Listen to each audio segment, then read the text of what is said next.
Hello and welcome to today's episode of the Healthy Business Podcast. I am so excited because I have the wonderful Maxine Brown joining me today, and we're going to be delving into all sorts of life-changing things, which is, I hope, going to be interesting for you guys to listen to. Maxine, thank you so much for joining me. Well, thank you for having me. I'm really looking forward to having a chat. Yeah, me too. And you've been on a journey yourself, which we're going to delve into, and have had lots of different curveballs thrown at you, but has ultimately kind of led you to where you are today and the decisions that you've made today. But before we delve into all of that, we are going to ask a question that I ask all of my interview guests. And I'd love to know your answer to what does a healthy business mean to you? Healthy business to me is obviously making sure it's sustainable. But my main objective in my business is to help as many people as possible. And as long as I can do that as well and making it sustainable for myself, then I'm quite happy. I don't want to take it to a huge height. I want to keep it quite small so that I am able then to do the best I can for the other people around me that I want to help, and they need the support. Because I found that years ago, which we'll obviously discuss later, that there wasn't anybody really for me to go to, and also there was waiting lists and things like that. So now I just concentrate on supporting people that need it immediately, and they can contact me whenever they need to, sort of thing. And that's the way I work with majority of my clients. I love that. There's a big kind of sustainability thing in there, isn't there, of Yeah, recognizing how you want to run your business and actually doing that. And, also recognizing what your ideal clients want and providing that business support and business service in the way that you want to, but also that is going to get the best results for those people that you can help. And you're a life coach. So as kind of by way of introduction, you're a life coach. You help lots of people. And I guess through your own experiences have kind of helped people recognize that it's okay to be okay, but also navigate through any changes that are going on in their lives or wanting to make in their lives, right? yes, that's correct. Yeah, so basically anything that's been thrown at people, if they're struggling or anything, yes, you can go and speak to your friends and family and things like that, but sometimes you don't want to, and they won't delve and ask you questions that you really don't want to answer. And so you can come to somebody like myself and it's a chat really, and it can be scary sometimes, but once you start with the chat starts and everything like that, it opens up, and you 9 times out of 10 answer your own questions, and that's what it is. And you just need somebody to bat ideas off, and you can go deeper and deeper, and it just gives you that support and sometimes you don't want to ask people because you don't want to burden other people. And so then that's another thing, you can come to me and burden me with your things, so it makes you feel better, because it makes a huge difference to your life if you can get it all out of your head. Yeah, so true. And I think there's a couple of things in there really around how, as much as our friends and family are there to support us, there is an emotional connection, and that Yeah, comes with, great support, great love. But sometimes we need something that isn't emotionally connected. And as you said, can ask different questions or ask questions in a different way that get us to think about things in a different way, which then gets to the answers potentially that we need. And that can be a scary process. It can be quite a vulnerable process as well. And we don't necessarily want to have those vulnerabilities with our family and friends, as you were saying. Like, it's that kind of double-edged thing, isn't it? Like, their emotion is brilliant and supportive, but sometimes we need something different to that. And when we are going through life changes or experiencing curveballs or trauma or whatever it is, there's a lot of emotion there anyway. yeah. And going to someone who can cut through that and help you navigate through that emotion, I think, is really key. Tell us a little bit about your story, because it's fascinating and incredible in both ways. And I know has kind of helped you kind of get to where you are, but also want to give back to so many people as well. Yeah. Well, in 2000, well, it started in 2009. My daughter, who was then 19, she'd been taken poorly. She had swine flu. That's it. It was really bad in 2000, end of 2009. And Liz, being a diabetic, took it very, very badly. but it wasn't diagnosed straight away. So she was eventually rushed into hospital onto a life support machine, and it was an awful time for 8 weeks, on and off. We had she was on the support machine for about a week, and then we ended up going into another hospital because her kidneys are packed up because of the diabetes and the illness and everything. It just broke down. Got her home 4th of December, and her birthday was the 6th of December, so we managed to get her home to celebrate that. She was still very, very poorly, but being at home, we were making her move more, and she was drinking more fluids, and over the Christmas period, her kidneys started working again, so she luckily stopped the dialysis and everything. And then she got the all clear on the Tuesday, I think it was about the 12th of January. So, and she was allowed to start going back to college and back to work, which she was absolutely ecstatic about, because she was so bored. She'd been off since the end of October, and she liked to party. And as a 19-year-old, that's hard. It was, trying to keep her occupied and stop being mardy, and it was a nightmare. So on the Friday, she said to me, "Can I go out?" I said, "You can, but obviously be sensible, because you have been very, very poorly.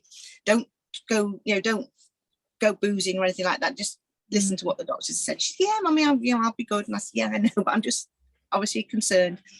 So she went out on Friday night and met up with all her friends she hadn't seen for ages. And so Saturday lunchtime-ish, I went and woke her up, because I said, "Right, come on." You're a typical teenager and staying in bed. I said, "Tell me all about it." And we had a really good chat and everything.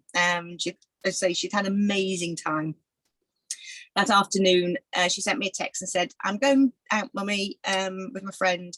Not sure." And I said, "Oh, where are you going?" She said, "I'm not sure where I'm going. I'm like you, can't make my mind up." I said, "That's okay, no probs." I mean, she was 9. Oh, in fact, she was 20 right now, because she just had her 20th birthday. And I'm afraid that was the last time I ever heard from her. There was a car accident. We don't know exactly what time, because I'm afraid the car wasn't found until the early hours of Sunday morning. My mobile went about 5 o'clock, and I'd been up and down all night waiting and trying her phone, but it had gone dead. And I thought, she's gone to a friend's to stay, because she would never, she was sensible like that. If she had been out, she'd just nipped to her friends to stay. And at the end of the day, she was an adult, so I couldn't dictate what she should and what she can't do. My mobile went, I think it was 5 o'clock in the morning, and I just jumped up and grabbed it. And the person on the other end just said, "Is this Maxine?" I was previously married, turned, and I said, "Yes, can I help you?" And they said it was the police. Was I Lizzie's mum? "Yes." "Is she at home?" And I knew she wasn't, because I kept going in, but I still went back into her bedroom, and I said, "No."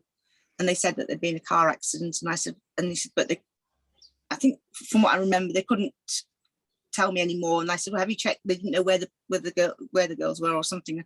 So I said, "Have you checked the hospitals?" And they said, "Look, we're coming to see you." I said, "Okay."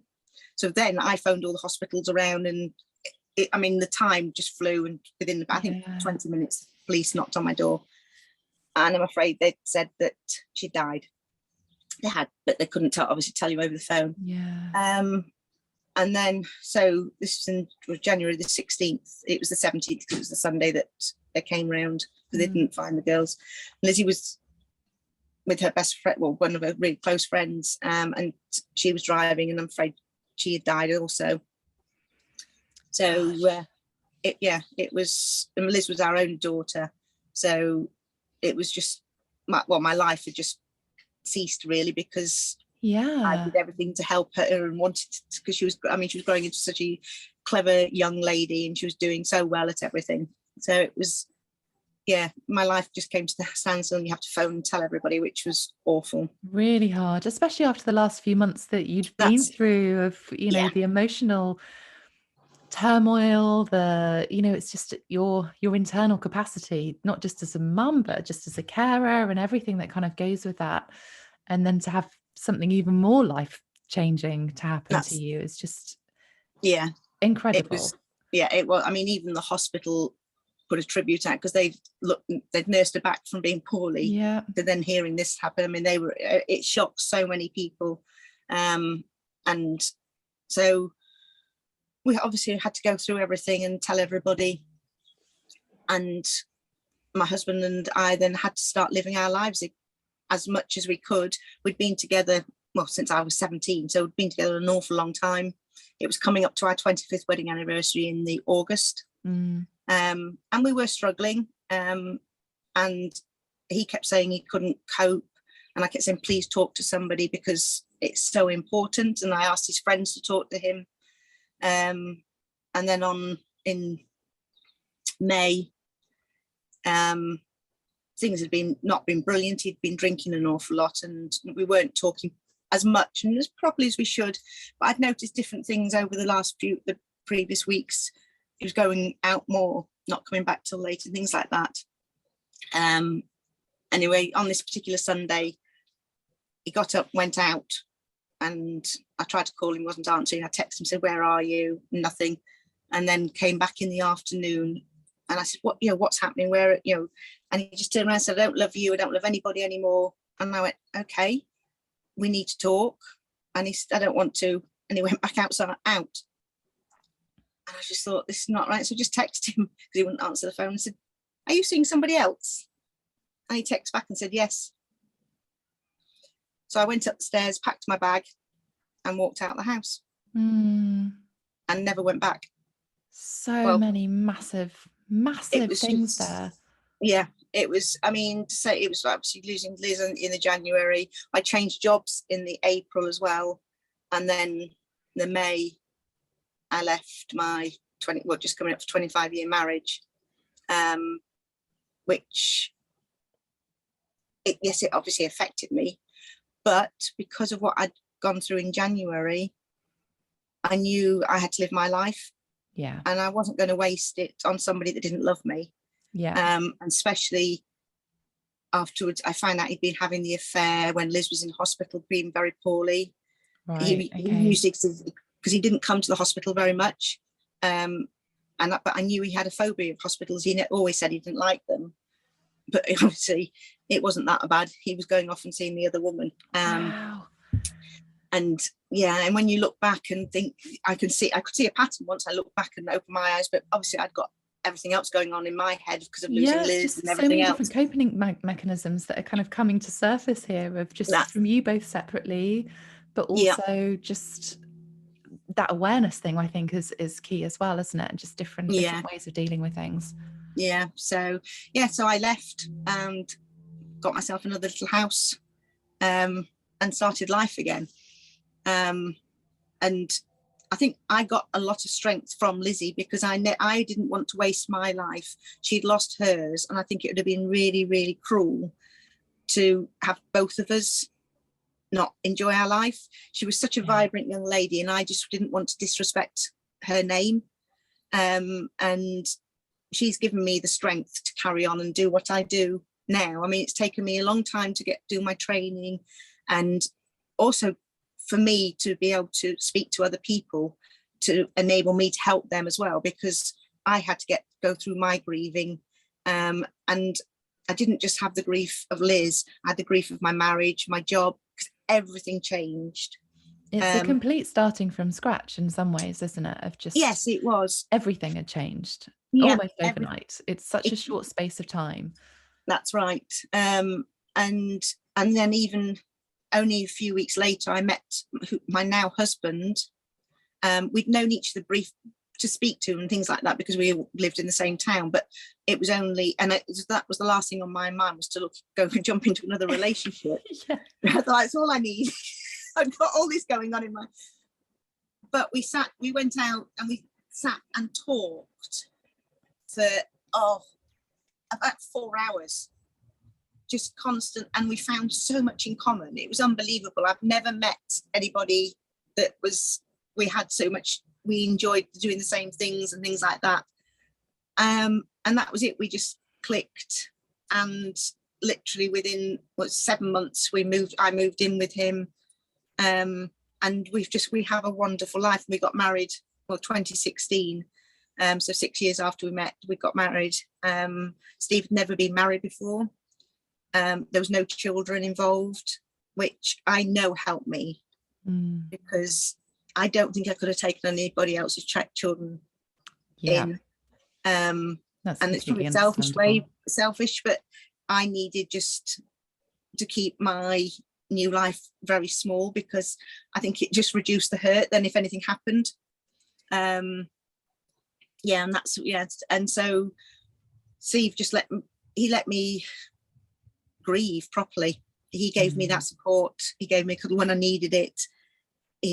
I stopped work for a few months so I could get my head straight, and I stopped doing the job, and because I was in management and used to run multi-site companies and things like that, but I needed just to take a step back, and so I had 3 months off and went back into a hell of a lot lower paid job, but it was easy. It was a Monday 9 to 5, and it wasn't using my brain to an extent where I had lots and lots going on and couldn't concentrate on everything. And so I was doing a good job of what I was doing because it was an easy job for me. Yeah, and I guess that's in some ways, just having that routine, but without having the pressure and the stress of something else. Sounds like that's exactly what you kind of needed at that time. Yes, and it was. And I think it was a good 2 years after losing Liz, I went to see a health genealogist. If my auntie had said to me, you need to go and speak to somebody, and I kept saying, no, I'm fine. As a lot of us do, right? We go through things and we're like, oh, I can deal with this. This is fine. That's it. And I think I knew deep down I did need to speak to somebody, but I didn't know who I wanted to speak to or who I could speak to. I wasn't offered any counselling or anything like that from the doctors. And I used to go and see the doctor because I was always feeling poorly. I mean, now I know it's because I was grieving and I wasn't in the right state of mind, but you don't realise what it is until you've been through it and everything. Yeah, and I think there is that you don't know what you don't know as well, isn't there? And sometimes it is it's just exploring different things. It is, totally. And I spoke to the health genealogist. I only had 2 sessions, I think I went with her.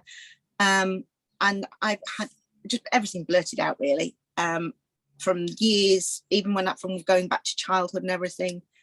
And I walked out and looked like I'd been bawling I had been bawling for it, but I looked a mess. Yeah. My mum had come with me and I went out. Are you all right? Yes, I feel a lot better now, thank you. Yeah. Because I did, because everything had just released. Yeah. And I'd gone through everything and spoken about everything. And I just realised how important that was and how I wish I'd done it so much sooner.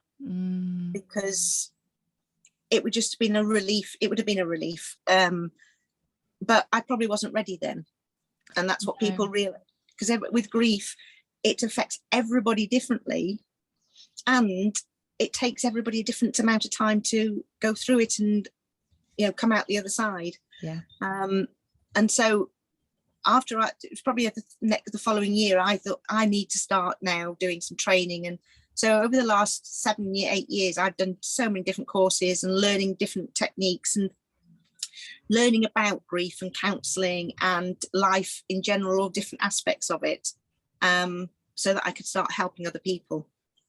And that's, again, Steve completely backed me just over a year ago now, and said, because I was doing bits part-time and setting everything up, but I really, I loved my job I was doing because I had progressed again. I went back into having more different roles and being able to use my brain again and learning more and everything.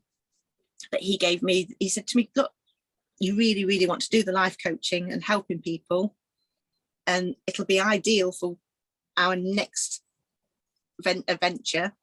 So I gave up my full-time job that was paid very well and said, okay, and set up my life coaching business. Just amazing, the fact that you've gone through so much to then giving back. I love that. And I think it's, for many people, there's been a trigger that has led a lot of us into going in and doing what we are doing now. And we're so passionate about it. And I think it's just, I love it. This is why I love doing this podcast, because it's just so important to have these conversations and just, what makes you is what makes you. And all of the things that you've been through, all of the experiences that you've been through, that's what connects you with people, when you are running your own business. If you didn't share any of this truth, if you didn't share any of your story and just said, I'm a life coach, those people who are listening to this and really resonating with trauma or grief, you can feel that connection. But if we don't share any of that, then we're hiding so much of it as well. So I do massively appreciate, and I want to kind of mention this now, I massively appreciate you being so raw and open and honest and sharing your story, because I know, you know, grief and trauma, it is hard to reflect on things. But also what I love is that you have taken those steps to heal yourself and to also then be able to give back, which I just think is the best gift ever, to recognize, you know, almost your superpower, right? Like you turned something that was just so horrific and so many life challenges thrown at you to be able to then help other people who really need your support, and the support that you would have loved had you been in that position when, or had that been available for you, which I think is amazing. Yeah, that's the main thing. I mean, when I set up, obviously you get lots of gurus coming through to you and saying, oh, you should do this, you should do that, you should be charging thousands and things. And I mean, and it really, really didn't resonate with me at all. And that's why I will never, my price is my price for the hour, and it will always stay that like that. And it is very, very low, and I know it's very low. And but I do that for a reason. It's not because, yes, luckily I don't need to have a huge wage income, but mine is so that I can help people, because that is the biggest, when you're in a really bad way and you're not too sure where to turn and things like that. When somebody says to you, right, yes, you can go and see somebody, but you've got to pay £150 an hour or £100 an hour, or you just go back into your shell, because you can't, that isn't the last thing you need, that on top of everything else you're going through. And that's, and I do, my first hour is always free, because you've got to make sure you can speak to that person as well, and they can speak to you, because not everybody gets on with each other. Yeah. And you might not be able to have a chat and start and learning. That's absolutely okay, by the way, isn't it? It is completely, that's it. It's not a bad thing at all, but if I would never want somebody just to have paid for the hour and come off it and think, well, that was a waste of money, I've really not enjoyed it and I've paid for it. But at least if we have that first hour to go through things and just be really open and honest with each other, and if because I might not be able to work with you and you might not be able to want to work with me, and that's the way I look at it. And so so it's just, I just keep everything like very basic, and it will always be like that, because I want it to be affordable. It's so important, because I think, if we look at it from a pure business perspective, actually what you're creating is a sustainable business, but it's based on your goals. And I think, I talk a lot about, your version of success. It isn't necessarily about, all materialistic things. It's not necessarily about the amount of money that you have in the bank. Yes, that's going to motivate some people, but actually delving into what's important to you as a person, what your goals are, and then building the business that's going to support that is sustainable, that enables you to do things in the way that you want to do. That for me is just so important, and I love that. And actually that's a really lovely segue into the fact that your next phase of your journey in your life is even more sustainable, right? And you've kind of made even more life changes off the back of everything that you've been through. So tell us more about this. It's amazing. Well, we've recently moved onto our narrowboat. It was a dream of Steve's. He used to go on narrowboat holidays with his parents and his brothers when he was in his 20s and 30s and 40s, I think. I used to be, when I was growing up, my parents had cruises and we used to go on the rivers and everything, but I'd never been on a narrowboat. We had a holiday 5 years ago on a narrowboat for a week with his brother and his mother, which I loved the narrowboat, and I met some fantastic people. And so I said, we think about it and everything. Anyway, we start 3 years ago, in fact, probably just a bit longer than 3 years ago, we decided to have one built. So we drew the plans up and we found a builder. Then obviously COVID hit, so everything got delayed slightly. Yeah. But luckily we've watched it literally grow from the base plate up. And we moved on 2 weeks ago. Amazing. Or 2 weeks this Friday. It's 2 weeks tomorrow. Yeah. And at the moment we're stuck in the marina because they're doing the stoppages, so we can't go out. But we're learning to live. We're having to fill our waters up, and we're learning to do everything within a boat. And it's just amazing. And I can carry on doing my job because I do everything via Zoom or whichever way is easier for the client.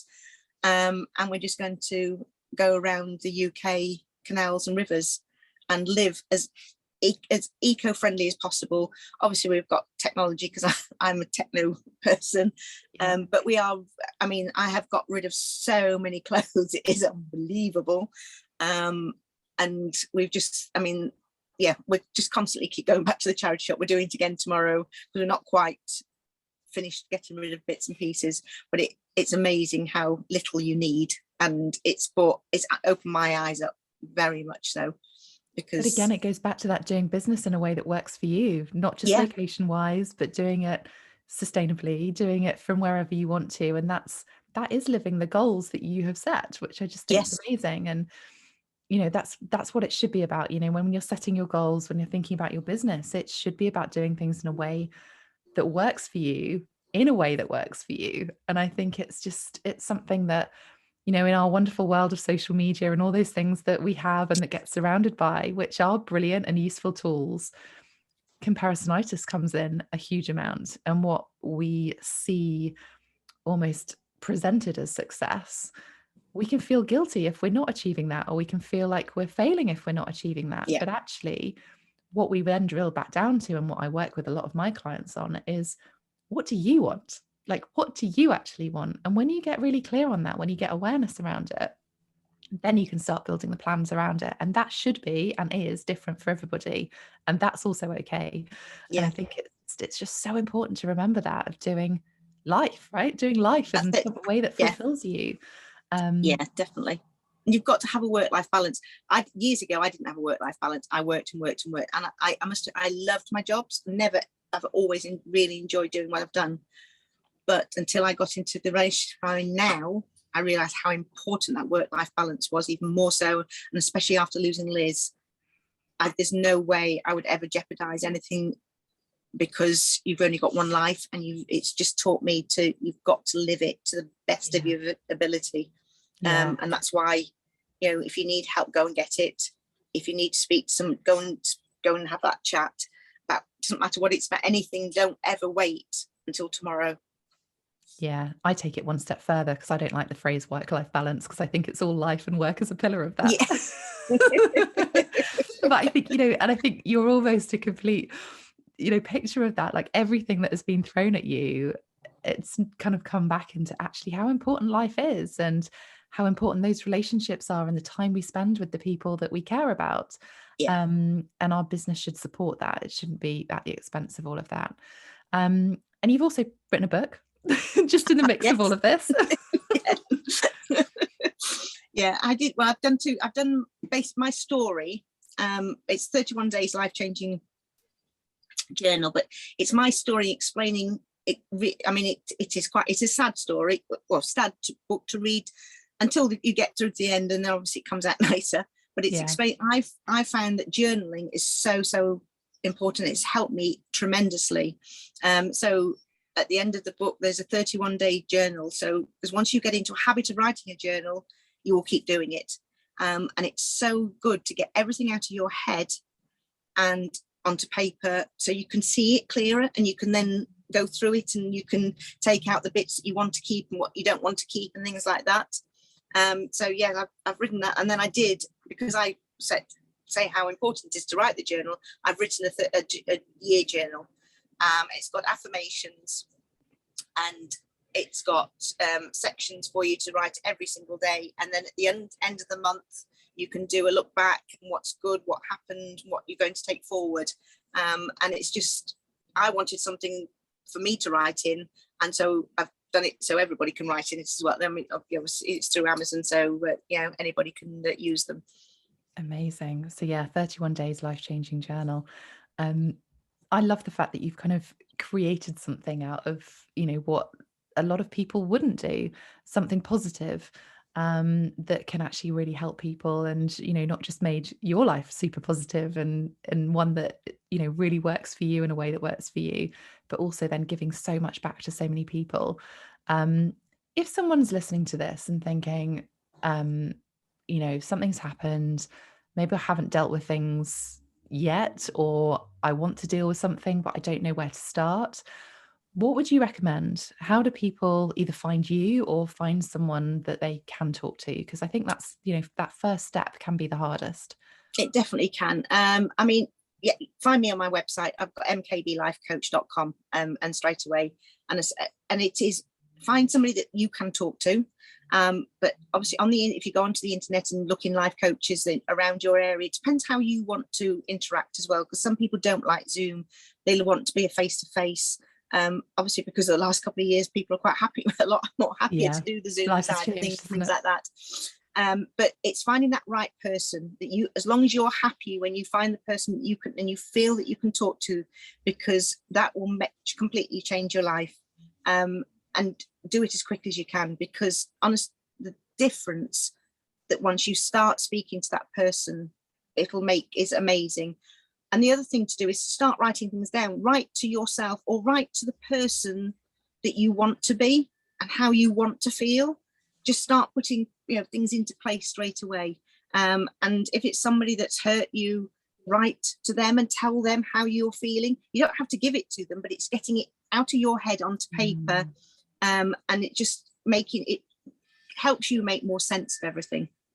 Our head can be our worst own enemy, can't it? It's terrible. It can be absolutely terrible, yes. Overanalyze things, be so self-critical of stuff. And if that then starts impacting sleep and things like that, then that, it can very quickly go, the wrong way. And I've been in that situation from having sort of, postnatal depression and nearly losing my child actually during childbirth. Yeah. And it hits you really hard. And it's that awareness, that first step is really hard. And I remember thinking, I don't need any help. I'll be fine. I'll work it out myself. My husband was brilliant, really supportive, but actually it wasn't until I went and spoke to somebody else, and she was all about emotional detox. And I loved that phrase. And that's what kind of really connected me to her. Because I was like, I don't need a counselor. I don't need counseling. I don't have serious problems. But it's just talking. I think it's talking to someone who can ask those questions or can support you in a way that is, almost right at the beginning we were saying of not necessarily having that emotional connection. Like, emotions are brilliant, but we need to know how to deal with those and how to kind of navigate them. Having the right questions asked to us, even if they are uncomfortable ones, they are quite often the ones that are best to be asked, aren't they? They are. And I think with family and friends, when you go to them, they will give you the answers that they know that you want to hear. Yeah. And it might, of course it is. And they just want to put their arms around you and give you a good cuddle. And sometimes that's not what you actually need. You need to hear some, sometimes it's a bit hard, but it will get you through to where you want to be. Yeah. And I think what's also really interesting is when you do start talking and unraveling things, almost like what you were saying, that when you went to see someone that first time and more came out than you even expected it to, like right back to childhood. And exactly the same for me. And it was like, have I really been holding on to this? I didn't even know that was affecting me. It's amazing. You do really think you're completely fine, and you never thought that you'd had those issues before. But once you start, everything starts unraveling and everything. But you do you can feel the weight off your shoulder when you come out of a session like that, and it's just a lovely, enlightening feeling. No, it's amazing. Thank you so much for joining me and for sharing some really deep, raw, emotional things that you've been through as well. But I think also it's a really important conversation to have, because, there is always stuff that comes up for us, not necessarily to the extreme that you've been through. But, I think, the last 2 years have brought up a lot of things for people, and trauma isn't necessarily a big, death or life-changing experience. Trauma can come up in all different levels for us. But if we suppress those feelings, if we suppress that and we don't let it out in whatever way we need to, it's going to come back at some point, isn't it? Yeah, definitely. It will just keep, basically, it layers. So it just keeps layering and layering within your mind and everything. So you do need to start dealing with it as quick as possible, because then you won't have as many layers to delve into, and you'll feel, you feel better so much quicker. Yeah. And I think actually that's just sort of made me realize, and even more so, that, not only is talking so important, but actually don't leave it until the point where you need to do it. There is unfortunately still a stigma around therapy and talking and counseling from traditional generations, but actually it is just talking. It's just unloading that internal burden that we all have. We've all got stresses and everyday things happen. But obviously can go deeper than that. And I think yes, the knock-on effect of what we're already starting to see from the last couple of years can be horrific if we don't end up doing something about it to look after ourselves. Self-care isn't selfish. It means that we can no, look after people in the best possible way. yes, definitely. Just on that, where, obviously we've spoken about journaling and talking. Anything else that you would share as kind of tips that if people are just feeling a bit kind of overwhelmed, or, something's happened and they need some support, what else would you recommend if they're not quite ready to speak to somebody yet? If they're not ready, meditate, and take time out for yourself, and don't feel guilty if you are taking the time out, and go and sit in a quiet, some quietness, and meditate. And just, there's some really good, if you go onto YouTube, you can get some fantastic meditation music and just relax. And it'll help you sleep as well, because as you said before, the lack of sleep and things like that will make everything seem a lot worse the next day. So try and do that, so it'll give you, and go for like hot baths and things like that, so you can just totally relax out and everything like that. And if you have a good friend, we're not saying don't talk to friends and everything, because they will obviously help you, but they will help you they'll give you the answers that you want to hear, but that may be your starting step, and it will just get you used to speaking and things like that until you find the person you actually need that's going to help you. But so don't bottle everything up. Look for somebody straight as quickly as you can, and even if it is a colleague or a friend. But there's lots. Just go onto the internet, because honestly, there is so many people out there that are willing to help. And I know, like, the doctors will also they will recommend people to you, but I know there is long waiting lists, and that's the worst thing, because if a lot of the time, if you need to speak to somebody, you want to speak to them within a week, and that's the thing. And so find somebody that can fit you in as quick as possible. Yeah, such good advice. Where can people connect with you if they are really kind of feeling that pull towards you? Obviously, we've mentioned your website. Yeah, I'm on I'm on Facebook, I'm on Instagram and Twitter. So, and LinkedIn. So, just look for either Maxine K. Brown or MKB Life Coach, and you'll find me. And just drop me a message, and I will respond. I respond pretty quickly to everything. So, yeah. Amazing. Thank you so much for joining me today. And I love the fact that you have turned your, difficulties into passion, and actually turned that into an amazingly sustainable business that is creating and has created the life that, you have ultimately kind of led you to, which is just, it's amazing. So thank you for sharing that. If you are listening to this, please don't stay stuck. Please reach out. Feel free to message me or to Maxine, or someone else that you know can help. I think it's easier said than done, isn't it, to kind of think, I'll be fine, I'll deal with this as a passing moment. It can be, and that's okay. That's where we want it to get to, but we don't want it to get to a point where something really serious happens, or it's impacting your life or your business. So do reach out, make those steps. Thank you so much again for joining me, Maxine. I hope you enjoy your time on the narrowboat. I love the fact that you've done that as well. I can't wait to hear your next adventure. Thank you so much for joining me, listeners. Thank you for taking the time out today, and I will see you on the next episode.